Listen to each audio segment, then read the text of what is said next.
Sure. Insurance that was to become effective at 9 a.m. on a certain date was taken out on the life of a flight attendant.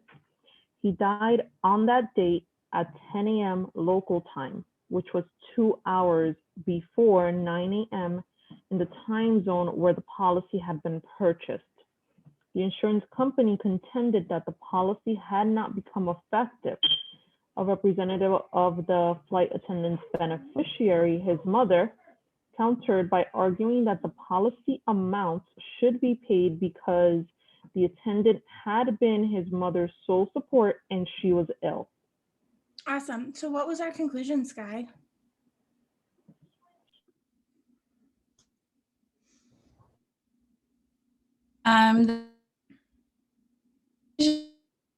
Oh, you're breaking up. Is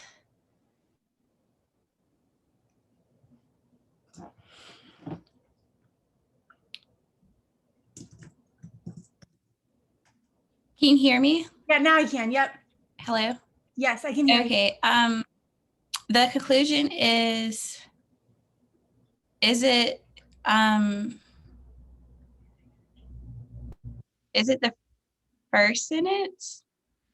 No, that's just background information, right? Insurance that was to become effective on a certain day was taken out on a flight attendant. Like, that's not what this person's trying to prove to us. They're building this all up to what are they trying to persuade us of?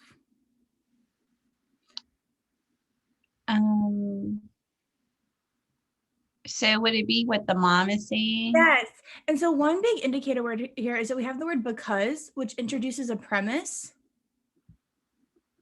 It doesn't always guarantee that the main conclusion is before it, but it's at least a conclusion, right? So she's saying that the policy amount should be paid because the attendant had been his mother's sole support and she was ill.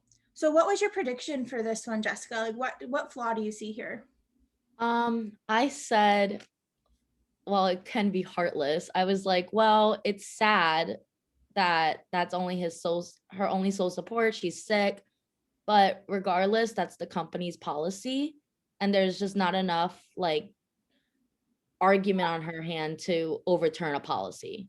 Absolutely. You will. I think Sky said in the chat too, she's like emotion doesn't change the facts, right? Yeah. Like she's using, so this flaw here is actually, it's not overly common on the LSAT, but it's appealing to emotion, right?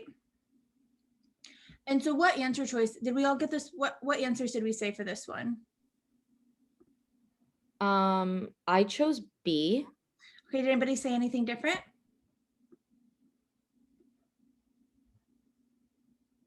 Are we all B? Were we tempted by any of the other ones? C kind of, you could read that a little bit more. Yeah. Okay. So did this happen? Does it make an unwarranted distinction between family obligations and business obligations? Unwarranted distinction. So so since our conclusion was that the policy amount should be paid, does in her support she make a distinction between a family obligation and a business obligation?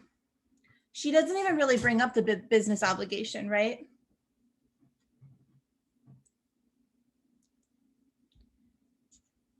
Do you see that, Yamira?